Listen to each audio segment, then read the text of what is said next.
Assalamualaikum warahmatullahi wabarakatuh. Saya Intan Fatikasari.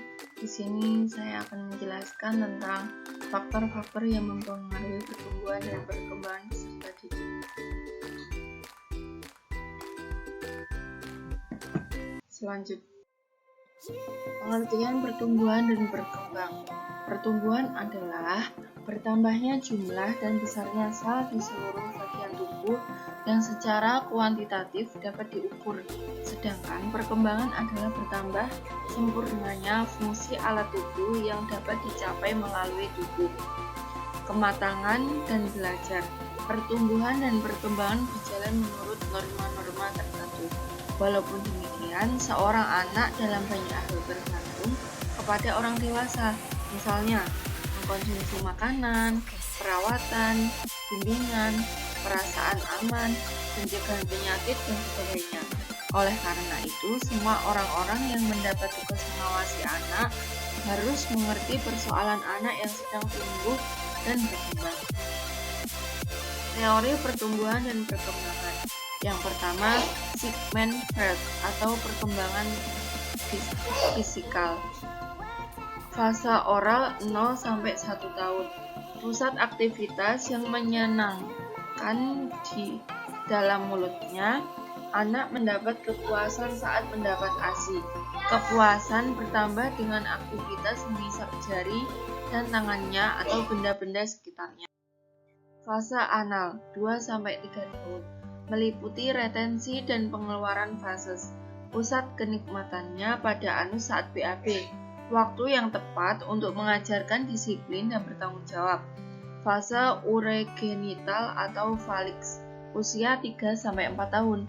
Tertarik pada perbedaan atomis laki dan perempuan. Ibu menjadi tokoh sentral bila menghadapi persoalan.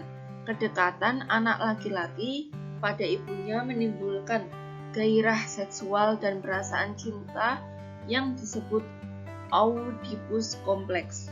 Fase laten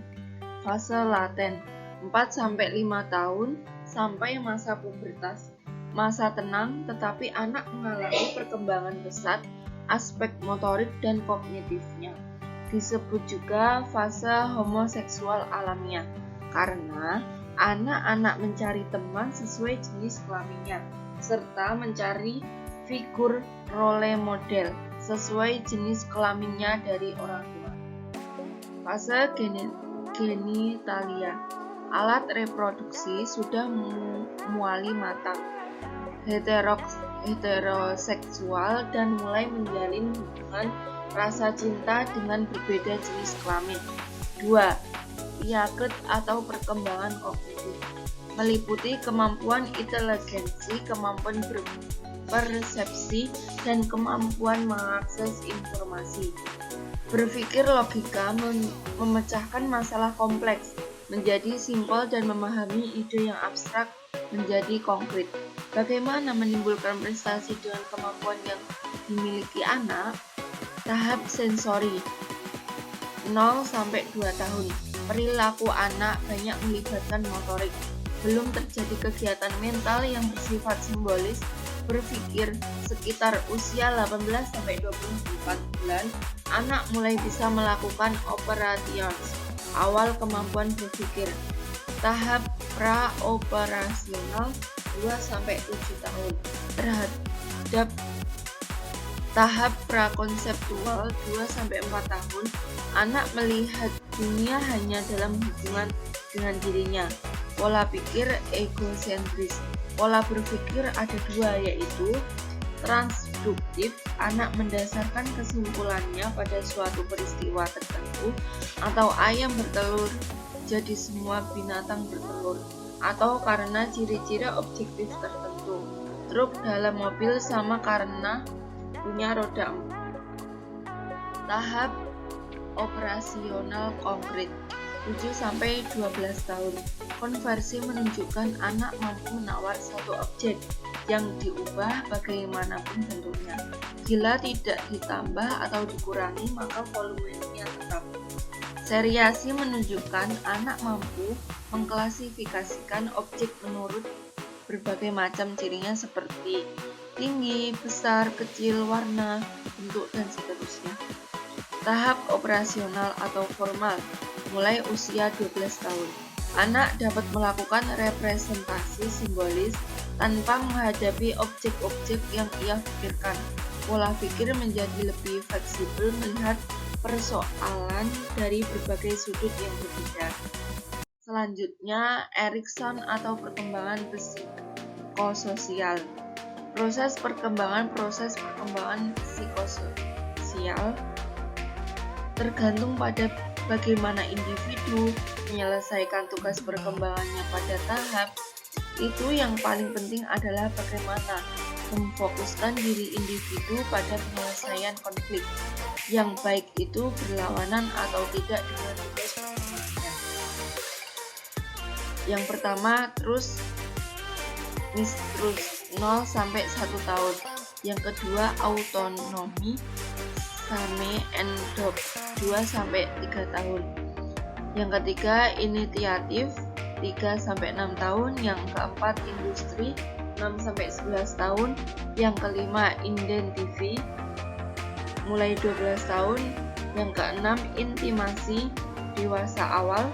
Yang ketujuh, generativi dewasa tengah. Yang kedelapan, ego integrity dewasa lanjut. Selanjutnya, perkembangan moral. Yang pertama, prakonvensional. Mulainya ditandai dengan besarnya pengaruh wawasan, kepatuhan, dan hukuman terhadap perilaku anak. Penilaian terhadap perilaku didasarkan atas akibat sikap yang ditimbulkan oleh perilaku. Dalam tahap selanjutnya, anak mulai menyesuaikan diri dengan harapan-harapan lingkungan untuk memperoleh hadiah, yaitu senyum dan pujian atau benda. Konvensional. Anak terpaksa menyesuaikan diri dengan harapan lingkungan atau ketertiban sosial agar disebut anak baik atau anak manis. Purna konvensional. Anak mulai mengambil keputusan baik dan buruk secara mandiri. Prinsip pribadi mempunyai peranan penting. Penyesuaian diri terhadap segala aturan di sekitarnya lebih didasarkan atas penghargaannya serta rasa hormatnya terhadap orang lain. Selanjutnya, perkembangan emosi. Menurut Hurlak, masa bayi mempunyai emosi yang berupa kegairahan umum. Sebelum bayi bicara, ia sudah mengembangkan emosi heran, malu, gembira, marah, dan takut. Perkembangan emosi sangat dipengaruhi oleh faktor kematangan dan belajar. Perkembangan psikososial. Teori perkembangan ini dikemukakan oleh Sigmund Freud.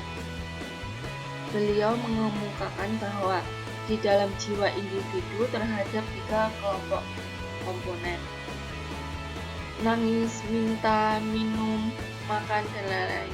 Ego, lebih rasional, tetapi masa bodoh terhadap lingkungan. Superego, lebih memikirkan lingkungan.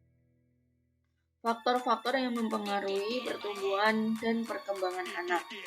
Proses pertumbuhan dan perkembangan anak tidak selamanya berjalan sesuai yang diharapkan.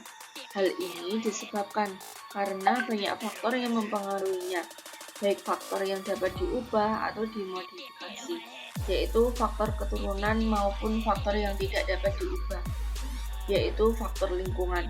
Apabila ada faktor lingkungan yang menyebabkan gangguan terhadap proses tumbuh kembang anak, maka faktor tersebut perlu diubah. Beberapa faktor yang dapat mempengaruhi pertumbuhan dan perkembangan anak tersebut adalah sebagai berikut. Yang pertama, faktor keturunan atau herediter. Seks. Kecepatan pertumbuhan dan perkembangan pada seorang anak wanita berbeda dengan anak laki-laki.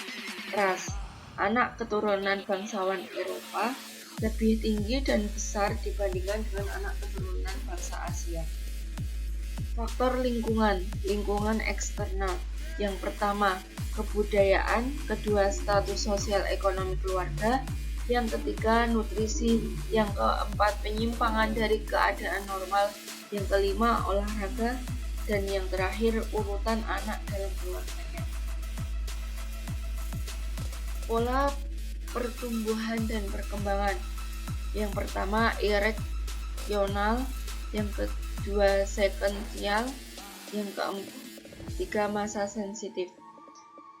Jadi kesimpulan pada materi ini adalah pertumbuhan adalah bertambahnya jumlah dan besarnya sel di seluruh bagian tubuh yang secara kuantitatif dapat diukur. Sedangkan perkembangan adalah bertambah sempurnanya fungsi alat tubuh yang dapat dicapai melalui tumbuh, kematangan, dan belajar. Beberapa faktor yang dapat mempengaruhi pertumbuhan dan perkembangan anak tersebut adalah sebagai berikut. Faktor keturunan, faktor lingkungan, saran. Perkembangan anak masih sangat dipengaruhi oleh lingkungan keluarga. Sebagai orang tua harus mengetahui pertumbuhan dan perkembangan anaknya, terutama pada usia ini, karena pertumbuhan anak-anak sangat pesat yang harus diimbangi dengan pemberian nutrisi dan gizi seimbang. Sekian, terima kasih. Wassalamualaikum warahmatullahi wabarakatuh. Kalian bisa klik yang ini, export to video, klik yang create video. Kalau udah di save, nanti